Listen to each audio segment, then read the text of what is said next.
علیہ وسلم ان اللہ وملائکتہ یصلون علی النبی یا ایہا الذین آمنوا صلوا علیہ وسلموا تسلیما اللہم صل علی سیدنا محمد وعلی آلہ وازواجہ واصحابہ واتباعہ وبارک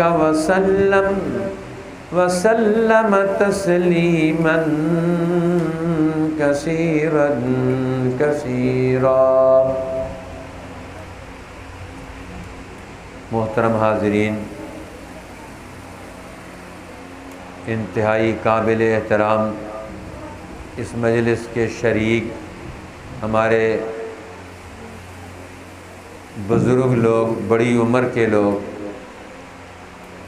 اور اس مجلس کی روح رواں جنہوں نے ہم سب کو یہاں جمع کیا، حضرت مولانا حکیم مفتی محمد معین الدین قریشی صاحب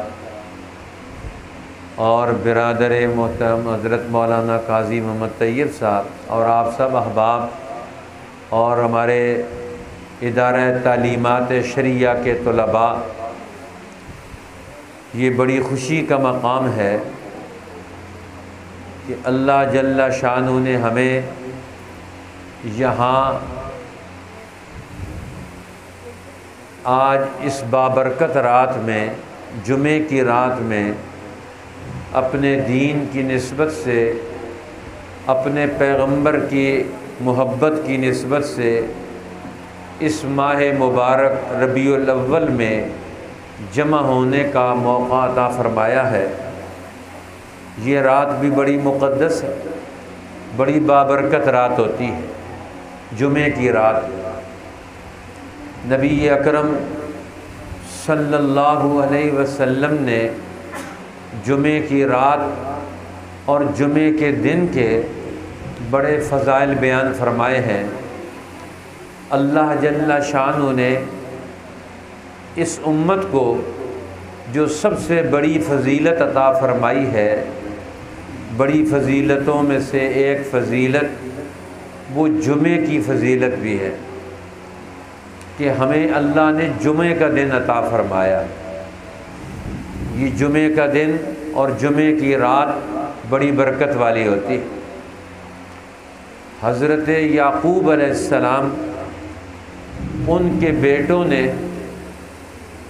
اپنے بھائی کو، 10 بھائیوں نے حضرت یوسف علیہ السلام کو کنویں میں ڈال دیا، گھر سے دور کر دیا، قتل کا منصوبہ بنایا۔ شیطان ورغلاتا، سولت لکم بل سولت لکم انفسکم امرا۔ انسان کا نفس جب بگڑتا ہے تو اس کو شیطان کی دوستی اور زیادہ پکی ہو جاتی ہے، اور پھر وہ ایسا بگڑتا ہے کہ وہ بھائی کو بھی معاف کرنے کے لیے تیار نہیں ہوتا، اور بوڑھے باپ کو بھی مد نظر نہیں رکھتا، خاندان کو بھی مد نظر نہیں رکھتا کہ کیا بنے گا۔ قتل کا منصوبہ بنا کر، گھر سے دور نکال کر، اور پھر بچ گئے اللہ کی مہربانی سے تو انہوں نے بیچ دیا غلام بنا کر۔ وَشَرَوْهُ بِثَمَنٍ بَخْسٍ دَرَاهِمَ مَعْدُودَةٍ۔ چند دراہم میں حضرت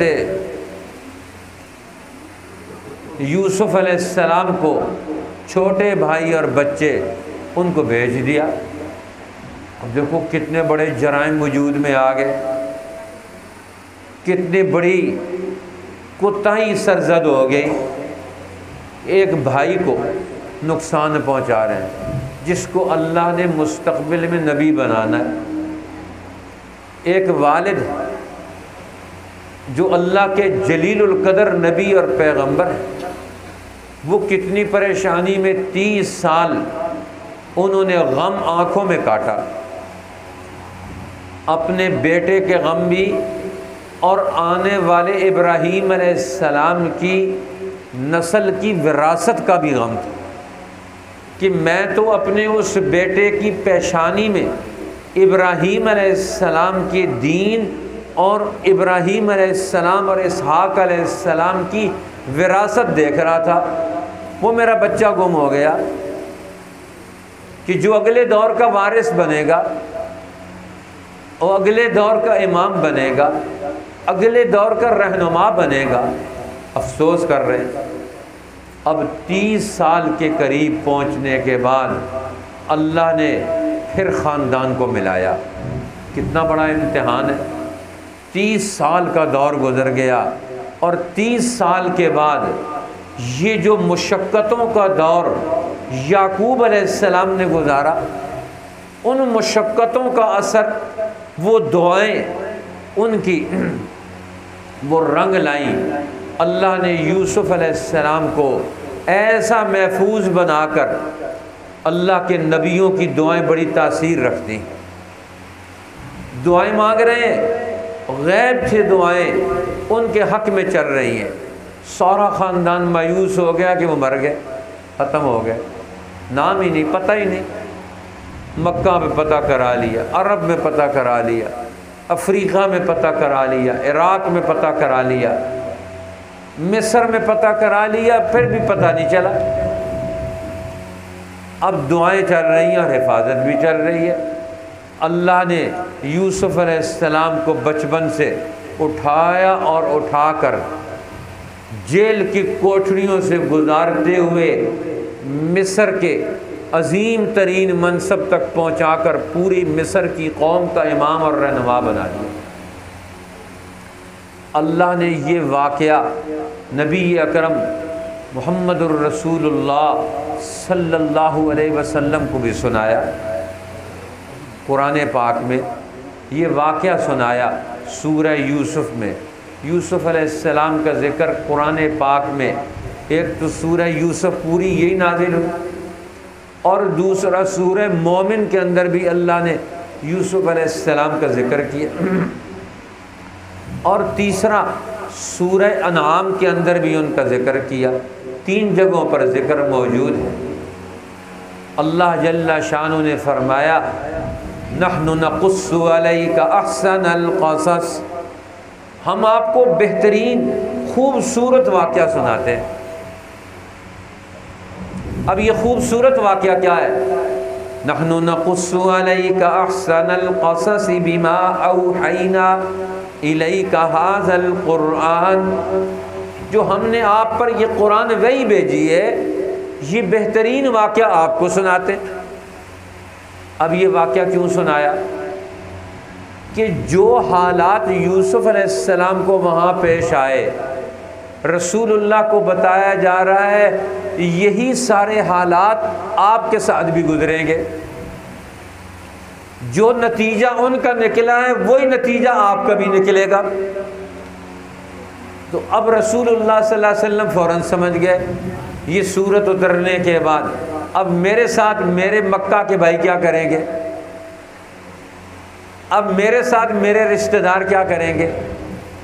جب میں یہ دین کا علم اٹھاؤں گا، میں انسانوں کی رہنمائی کے لیے میدان میں اتروں گا، یہ میرے ساتھ یہ کیا کریں گے۔ قرآن نے پہلے بتا دیا کہ آپ کو یہ سارے ان حالات سے گزرنا پڑے گا۔ اس لیے ہمارے مفسرین سیرت کی اس پوری زندگی کو یوسف علیہ السلام کے قصے سے بیان کرتے ہیں۔ قرآن نے بیان کیا، احسن القصص قرار دیا، یہ سب سے خوبصورت قصہ ہے۔ اور ہمارے ہاں لوگ اس قصے سے صرف حضرت یوسف علیہ السلام اور حضرت زلیخا کا واقعہ صرف وہ سن کر فارغ ہو جاتے ہیں۔ لیکن اس قصے میں ایک خاندانی نظام، اس میں بگاڑ کیسے آتا ہے، ایک معاشرے میں بگاڑ کیسے پیدا ہوتا ہے، ایک بچوں کی زندگی کو دین کے ساتھ کیسے جوڑا جائے گا۔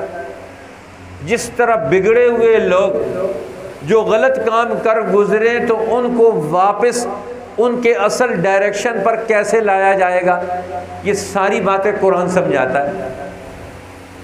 اب یعقوب علیہ السلام کو بھی دیکھیں کہ ان کے 12 بیٹے ہیں اور 10 بیٹوں نے ایک بھائی کو انہوں نے اپنے سے دور کر دیا، اور ان کو پتہ بھی چل گیا کہ انہوں نے غلطی کی ہے، انہوں نے بلنڈر کر لیا، اور آئے رات کو روتے ہوئے کہ ہم تو بھائی کو لے کر گئے تھے، ہم کھیل کود میں چلے گئے، پیچھے بھیڑیا آیا اور آ کر کھا کر چلا گیا ہمارے بھائی کو۔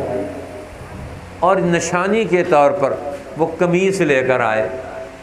یعقوب علیہ السلام نے قمیص دیکھی تو فوراً سمجھ گئے معاملہ تو کچھ گڑبڑ ہے، یہ کیسا، یہ پڑھا لکھا بھیڑیا تھا، آکسفورڈ یونیورسٹی سے پڑھ کے آیا تھا، قتل کرو کہ کرامات کرو ہو، یہ قتل بھی کرتے ہو اور کرامات بھی کرتے ہو، پتہ بھی نہیں چلتا۔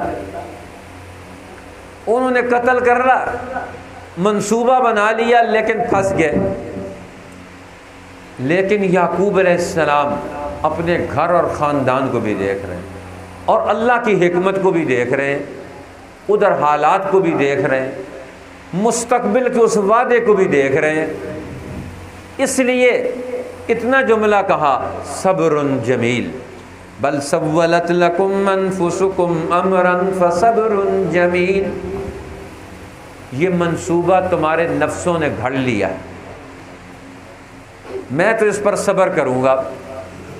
اللہ ہمارے لیے اس صبر سے نیا راستہ نکالے گا۔ جب انسان حق پر ڈٹ جائے اور اس پر صبر اور استقامت کا مظاہرہ کرے تو وہاں سے اس قوم کے لیے نئے راستے نکلتے ہیں۔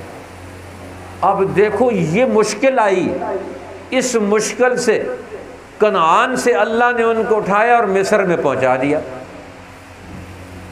اللہ کہتے ہیں کہ میں نے اس مشکل سے تمہیں ڈال کر تمہارے لیے آنے والا مستقبل تمہارا تابناک بنا دیا، لیکن بنایا تب کہ تم ایک نبی کی رہنمائی میں یہ مشکلات گزار رہے تھے، ایک وحی کے روشنی میں تم یہ مشکلات کا دور گزار رہے تھے۔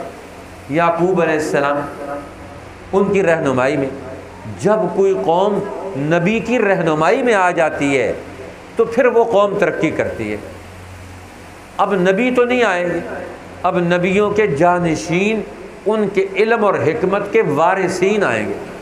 اب یعقوب علیہ السلام نے کس حکمت سے اپنے خاندان کو بچایا، ایک بیٹے کو تو انہوں نے دور کر دیا، غصے میں آ کر یہ 10 اور کو نکال دیں، یہ تو خاندان ٹوٹ جائے گا، یہ تو بکھر جائے گا۔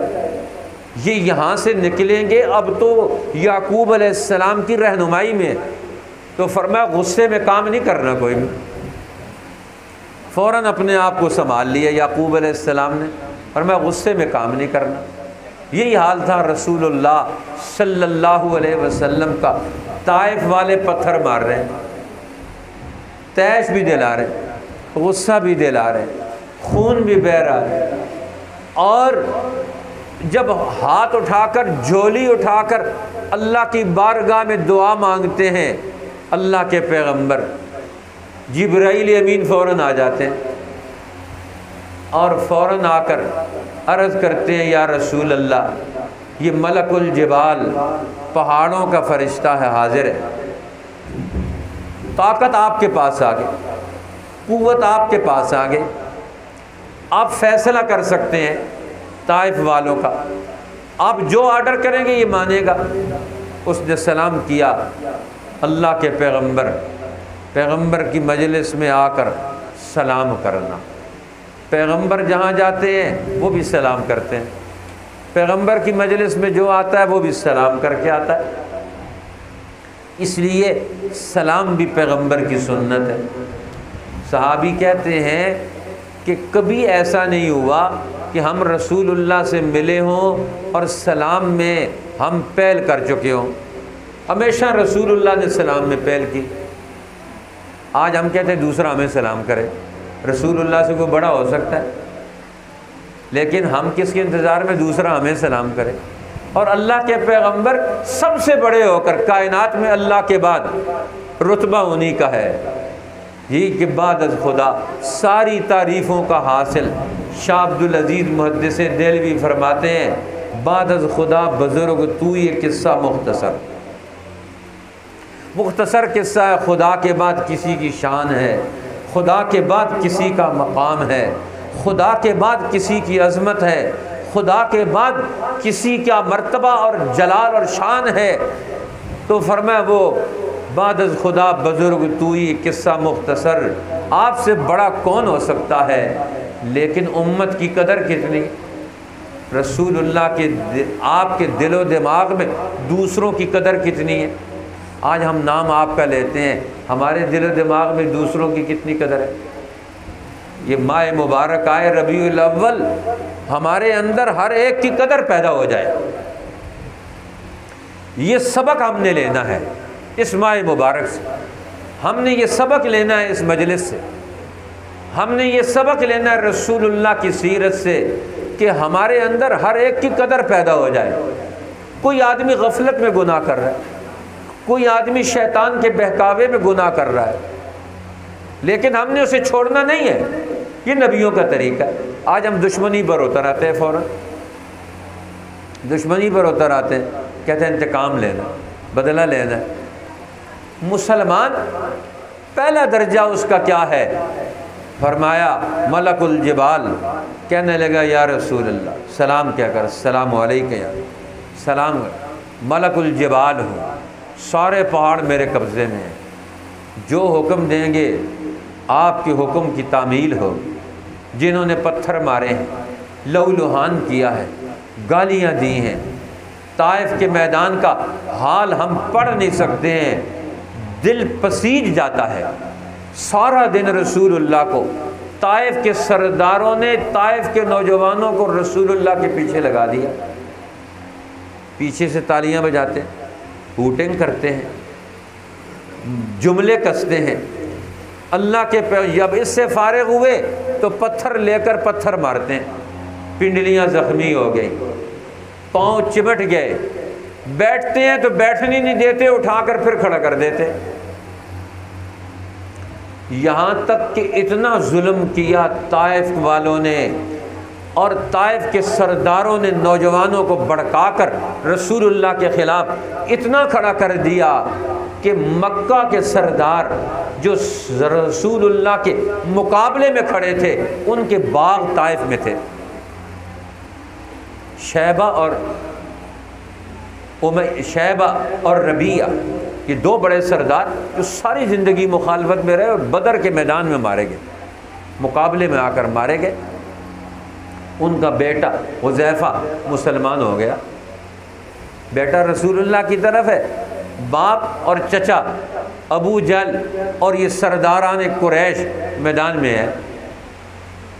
وہ اپنے باغ میں بیٹھے ہوئے یہ منظر دیکھ کر وہ پشیمان ہو گئے، وہ دشمن مکہ والے بھی، شیبہ اور ربیعہ بھی پریشان ہو گئے، شیبہ بھی پریشان ہو گیا، ربیعہ کے بیٹے یہ بھی پریشان ہو گئے، اور اپنے غلام عداس کو بھیجتے ہیں، جاؤ۔ جب طائف سے باہر نکل کر وہاں پہنچے تو وہ انگور کا خوشہ پورا پرات بھر کے اپنے غلام کو بھیجتے ہیں، جاؤ جا کر اس نووارد کو دے کر آؤ۔ وہ وہاں پہنچ گیا۔ اب وہاں پہنچا تو آپ نے اس سے پوچھا تمہارا نام؟ اس نے نام بتایا تو فرمایا تم کہاں کے ہو؟ کہنے لگا نینوا کا ہوں۔ تو فرمایا نینوا، یونس ابن متہ، تم میرے بھائی یونس ابن متہ کے گاؤں کے ہو؟ انہوں نے کہا یونس کو تو یہاں عرب والے جانتے ہی نہیں، آپ کیسے جانتے ہیں؟ فرمایا وہ تو اللہ کے نبی تھے، فرمایا میں بھی ان کا بھائی اور وہ میرے بھائی، نبوت میں ہم شریک، تو میرے بھائی۔ اب اس نے جو دیکھا کہ یہ تو نبی ہے، وہ بات انہوں نے بتائی جو نبی کے سوا کوئی بتا نہیں سکتا، فوراً ہاتھوں کو چومنے لگا۔ ایک بھائی دوسرے کو کہنے لگا چل غلام تو ہمارے ہاتھ سے گیا، ہم نے تو انگور بھیجے تھے، اب غلام بھی چلا گیا۔ دیکھو ایک جملے نے رسول اللہ نے پیار سے ایک جملہ بولا اور ایک نبی کا تعارف کروایا، اس نبی کے تعارف سے اپنا تعارف کروایا، اور اس کے لیے اس کے دل کی ہدایت کا راستہ کھل گیا۔ آج ہم نبی کا کیا تعارف کرواتے ہیں؟ اپنے پیغمبر کا کیا تعارف کرواتے ہیں؟ دوسرے نبیوں کا آج انسانوں کو کیا تعارف کرواتے ہیں؟ دیکھو رسول اللہ مار کھا کے آئے ہوئے، پتھروں سے زخمی ہیں، دل بھی زخمی ہے، جسم بھی زخمی ہے، لیکن جیسے ہی موقع ملتا ہے ایک آنے والے کو نبی کا تعارف کرا رہے ہیں۔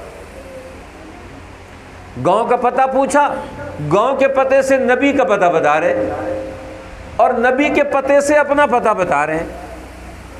جی آج ہم نہ نبیوں کا پتہ جانتے ہیں نہ رسول اللہ کا پتہ جانتے ہیں۔ آج مسلمان رسول اللہ کے راستے کو ہی بھول گیا، آپ کے مشن کو ہی بھول گیا، جن کا نام لیتے ہیں انہی کے کام کو بھول گیا، جس کام کے لیے مار کھائی رسول اللہ نے اسی کو بھول گیا۔ اب وہ ہاتھ چوم رہا ہے اور جھک رہا ہے اور کلمہ پڑھ، پھر آپ نے بسم اللہ پڑھی، ہاں آغاز یہاں سے ہوا، آپ نے بسم اللہ پڑھی، اللہ کا نام لیا، بسم اللہ پڑھی، بسم اللہ پڑھ کر آپ نے انگور اٹھایا، اس نے پوچھا انا بارض بسم اللہ، اس زمین پر بسم اللہ کا پڑھنے والا کون ہے؟ جب آپ نے بسم اللہ پڑھ کر ایک انگور کا دانہ اٹھایا تو فوراً اسی سے اگلا راستہ نکل آیا، اور پھر اس دعوت کو حضور علیہ السلام نے آگے بڑھا کر، دیکھو بسم اللہ پڑھنے سے ایک آدمی کو اسلام کی دعوت مل گئی، ایک آدمی کو رسول اللہ کا تعارف مل گیا، ایک عرب کے اندر یونس علیہ السلام کے نام کا تعارف ہمیں بھی حاصل ہو گیا۔ اگر یہ حدیث نہ ہوتی، وہ وہاں نہ آتا، یہ سارا کام نہ ہوتا، تو اس سارے واقعے کا جو رسول اللہ نے اظہار فرمایا ہمیں کیسے پتہ چلتا؟ اب دیکھو تھے تو وہ بھی کافر، لیکن مہمان نواز کتنے تھے، خوبیاں بھی ہوتی ہیں۔ اسی لیے اللہ نے قریش کے اندر رسول اللہ کو پیدا کیا۔ قریش میں خامیاں بھی بہت تھی، خوبیاں بھی بہت تھی۔ خامی یہ تھی کہ ضد پر اڑ گیا ابو جہل، خوبیاں بھی بہت تھی کہ کعبۃ اللہ کے مسکن پر بیٹھے ہوئے، ابراہیم علیہ السلام کی نسل سے تعلق رکھتے ہیں۔ مہمان نوازی کا عالم یہ ہے، ساری زندگی ان کی دشمنی کر رہے ہیں، طائف والے پتھر مارتے ہیں تو وہاں سے انگور کا خوشہ بھیج دیتے ہیں، پرات بھر کے بھیج دیتے ہیں۔ لیکن غلام کو کہا یہ تو کیا کر رہا تھا؟ ان کا ہاتھ چوم رہا تھا۔ وہ کہنے لگا تمہیں کیا پتا کہ یہ کیا شخصیت ہے؟ وہ کہنا ہمیں نہیں پتا تو اور کس کو پتا ہے؟ ہم ان کے باپ کو بھی جانتے ہیں، اس کے دادا کو بھی جانتے ہیں، سب کو جانتے ہیں۔ تعجب ہے کہ اللہ سب کو جاننے کے باوجود نہ آئے اور نہ جاننے والا آ کر جان جائے۔ وہ غلام جو کچھ بھی نہیں جانتا تھا ایک ہی مجلس میں آ کر سب کچھ جان گیا، اور جو جاننے والے تھے حضور کو بھی جانتے ہیں، 40 سال گزر گئے جانتے ہیں، آپ کے والد گرامی عبداللہ کو بھی جانتے ہیں، آپ کے دادا عبد المطلب کی عظمتوں کی قسمیں بھی اٹھاتے ہیں۔ نہ جانا تو محمد الرسول اللہ کو رسول اللہ نہ جانا یہ۔ اور آج ہم کیا جانتے ہیں؟ ہمارے بچے کیا جانتے ہیں؟ ہماری عورتیں کیا جانتی ہیں؟ ہماری خواتین کیا جانتی ہیں؟ یہ جاننا ہے ہمیں، یہ پہچان پیدا کرنی ہے ہمیں۔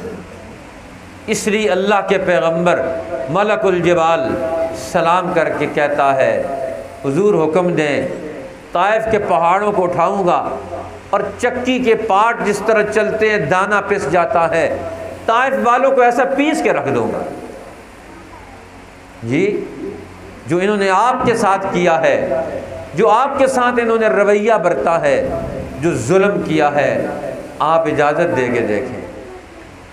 اب رسول اللہ نے وہاں اس غم میں جو اللہ کی بارگاہ میں جولی پھیلا کر دعا مانگی تھی، جس نے عرش کو بھی ہلا دی، جس نے آسمانوں کو بھی ہلا دی، جس دعا نے فرشتوں کو بھی ہلا دی، جس دعا نے اللہ کے غضب اور غصے کو بھی اس نے جلا بخش دی۔ اب جب یہ سب کچھ ان کے خلاف کھڑے ہو گئے، حضور کی رحمت کا سمندر جوش میں آ گیا کہ اب تو یہ سارے، جبریل بھی ان کے خلاف ہو گیا طائف والوں میں، ملک الجبال بھی آ گیا، آسمانوں کے فرشتے بھی ان کے خلاف ہو گئے۔ فرمایا نہیں، اب اس آگ پر پانی ڈالنا ہے، دوسری دعا مانگے۔ فوراً اللہ کے پیغمبر فوراً ہاتھ اٹھا کر دوسری دعا مانگتے ہیں، اور دوسری دعا کیا مانگتے ہیں؟ اللہم اہد قومی فإنہم لا یعلمون۔ اے اللہ میری قوم کو ہدایت دے، یہ میرا منصب جان جائیں، یہ میرا مشن جان جائیں، یہ میری تڑپ جان جائیں، یہ میں ان کے لیے کیا ارادے رکھتا ہوں یہ ان ارادوں کو جان جائیں، میں انہیں کہاں سے اٹھانا چاہتا ہوں، کہاں پہنچانا چاہتا ہوں یہ جان جائیں، میں ان کے دلوں میں تیرا نام داخل کرنا چاہتا ہوں یہ جان جائیں۔ اللہم اہد قومی فإنہم لا یعلمون۔ میں نے تو یہ علم کا سفر طے کرنا شروع کیا تھا، میں نے تو یہ وحی کا سفر کا آغاز کیا تھا، میں تو ان کے قلوب اور دلوں میں تیرا علم اتارنا چاہتا ہوں۔ جس طرح بھی قاضی طیب صاحب کہہ رہے تھے، مفتی صاحب ہر وقت یہاں لگے رہتے، یہ جوانوں کے لیے الگ کلاس ہے، بوڑھوں کے لیے الگ کلاس ہے، بچوں کے لیے الگ کلاس ہے، ہر جگہ دواخانے میں آتا ہے، اس کو بھی کوئی نہ کوئی بات سمجھا رہے ہوتے ہیں کہ ہمیں کچھ علم آ جائے، رسول اللہ کی معرفت آ جائے، اللہ کی منشا اور مرضی کا پتہ چل جائے۔ آج ہم اپنے ایڈریس بھول گئے ہیں، کس وقت کیا کام کرنا ہے مسلمان کو کچھ پتہ نہیں ہے، سارے کام کرتے ہیں لیکن بے وقت کر رہے ہیں، الٹے وقت پر کر رہے ہیں۔ رسول اللہ نے آ کر کیا کیا؟ وہ وقت ہی بتائے نا، یہ صبح کے وقت میں یہ کام کرنا ہے، زور کے وقت میں یہ کام کرنا ہے، عصر کے وقت میں یہ کام کرنا ہے، مغرب کے وقت میں یہ کام کرنا ہے، عدالت میں یہ کام کرنا ہے، بازار میں یہ کام کرنا ہے۔ حضور علیہ السلام یہی تو بتا کر گئے ہیں، سارا یہ سفر بتا کر گئے ہیں۔ اللہم اہد قومی فإنہم لا یعلمون۔ اللہ میری قوم کے دلوں کو الٹ دے، ان کی بستیوں کو نہیں، ان کے دلوں کو الٹ دے، ان کے دل الٹ جائیں، ان کے دل ادھر آ جائیں، ان میں ہدایت آ جائے، ان کو رہنمائی مل جائے۔ اب ان کو رہنمائی بھی، وہ دعا مانگی اور دعا مانگ کر وہاں سے رخصت ہو کر آ گئے۔ اب سارا عرب فتح ہو گیا، طائف والے نہیں آ رہے، طائف والے پھر مقابلے میں کھڑے ہو گئے، انہوں نے احصار کر لیا، مکہ فتح ہو گیا، حنین فتح ہو گیا، طائف والوں نے قلعہ بند کر لیا اپنا۔ حضور علیہ السلام نے وہاں کئی مہینے محاصرہ کیا، اور محاصرہ کرنے کے بعد ان کو فتح کر سکتے تھے، لیکن محاصرہ اٹھا کر دعا مانگ کر چلے گئے وہاں سے۔ پھر دعا مانگ لی ان کے لیے، طائف والوں کے لیے۔ پھر کیا دعا مانگی؟ پھر دعا مانگ کے گئے، اللہم اہد ثقیفا وات بہم، قبیلہ ثقیف تھا وہاں نا، اے اللہ اس کو، ان قبیلے والوں کو ہدایت دے اور یہ چل کر میرے پاس مدینہ میں آ جائیں۔ کوئی کچھ مہینے گزرے تو طائف والوں نے دیکھا سارا عرب تو مسلمان ہو گیا، اب ہم اکیلے کدھر جائیں گے، اب تو ہمارا تعارف مٹ جائے گا۔ مجبور ہو کر سارے طائف والے اٹھے اور مدینہ پہنچ کر اسلام قبول کر لیا۔ اب وہ خود نہیں اٹھے، حضور کی دعا اٹھا کر لے آئے، محاصرہ اٹھا کر اللہ کے پیغمبر دعا مانگ کر چلے گئے، اللہم اہد ثقیفا وات بہم، اے اللہ ثقیف کو ہدایت دے دے اور انہیں میرے قدموں میں پہنچا دے، یہ میرے قدموں میں پہنچ جائیں۔ آج مسلمان رسول اللہ کے قدموں میں پہنچنے کے لیے بجائے کہیں اور کسی اور کے قدموں میں پہنچ گئے ہم۔ یہ قدموں میں پہنچنا ہے، ہم نے رسول اللہ کے قدموں میں پہنچنا ہے، یہ محنت کرنی ہے، ہمیں رسول اللہ کے قدموں میں جگہ مل جائے، ہم وہاں پہنچ جائیں۔ قدموں کا مطلب کیا ہوتا ہے؟ اتباع کرنا، پیچھے چلنا۔ ہم اب آگے چل رہے ہیں۔ ایک بزرگ انہوں نے خواب سنایا کہ میں رسول اللہ کے آگے ہوں، میں نے دیکھا کہ فلاں آدمی رسول اللہ کے آگے، وہ بھی بزرگ تھے، کہنے لگے کہ یہ رسول اللہ کے آگے جو آگے ہوگا یا تو وہ گمراہ ہو جائے گا، دین چھوڑ دے گا اگر زندہ ہے، یا وہ مر گیا ہے جنازے کی شکل میں آگے ہو سکتا ہے، ویسے آگے نہیں ہو سکتا۔ رسول اللہ پیچھے اور کوئی آگے بڑھ جائے، یہ نہیں ہو سکتا۔ ہم نے تو رسول اللہ کے پیچھے چلنے کی، آپ کو امام مان لیا، نیت باندھ لی، ساری زندگی کی نیت باندھ لی، حضور آپ کے پیچھے چلیں گے۔ یہ کلمہ پڑھنے کا کیا مطلب ہوتا ہے؟ کہ ہم نے یہ نیت باندھ لی ہے کہ اب ساری زندگی حضور کے پیچھے چلیں گے، آگے نہیں چلیں گے، ساتھ بھی نہیں چلیں گے۔ ساتھ تو صحابہ اور ابو بکر صدیق ہی تھے، ہم تو حضور کے پیچھے چلیں گے، ان کے ساتھ رہنے والوں کے بھی پیچھے چلیں گے۔ اس لیے ہمیں تو حضور کے در و دیار سے بھی محبت، حضور کے دین سے بھی محبت، حضور کی مسجد سے بھی محبت، اللہ کے پیغمبر جو قرآن لے کر ہے اس سے بھی ہمیں محبت ہے، ہمیں تو ان کو سینے سے لگانا ہے۔ اس لیے حضور نے فرمایا کہ جو میرے شہر سے محبت رکھتا ہے وہ مجھ سے محبت رکھتا ہے۔ اس لیے فرمایا جو مجھ سے محبت رکھتا ہے، جو میرے پاس آتا ہے حج کرنے کے لیے، حضور نے فرمایا جو حج کرنے کے لیے آیا، من حج فلم یزرنی فقد جفانی، جو حج کے لیے آیا میرے دربار میں نہیں آیا اس نے میرے ساتھ زیادتی کی۔ اور حضور نے فرمایا من زار قبری وجبت لہ شفاعتی، جو میری قبر پر بھی آ گیا قیامت کے دن میں اس کی بھی سفارش کروں۔ فرمایا من زارنی بعد مماتی فکأنہ کما زارنی فی حیاتی، جو میرے دنیا سے جانے کے بعد میری قبر پر بھی آ گیا وہ ایسے ہی میں سمجھوں گا جیسے میری زندگی میں میرے پاس آیا ہے۔ آج ہم حضور کی طرف قدم تو اٹھائیں، آج قدم اٹھائیں گے، یہ علم کا قدم اٹھے گا جو حضور علیہ السلام علم لے کر آئے۔ دیکھو یعقوب علیہ السلام نے جس طرح صبر کیا، حضور نے بھی صبر کیا۔ یہ امت صبر سے بنتی ہے۔ مفتی صاحب کتنا صبح سے لے کر بیٹھے رہتے ہیں، کسی جگہ بیٹھ جائے آدمی ڈٹ جائے، کام تب بنتے ہیں۔ یہ یہاں اکیلے بیٹھے رہیں اور یہاں آپ میں سے کوئی بھی نہ آئے، آپ میں سے کوئی صبر کرنے والا نہ ہو ادھر، پھر تو کام نہیں چلے گا۔ اب اس مجلس کو ہم نے زندہ کرنا ہے، اپنا ٹائم لگانا ہے۔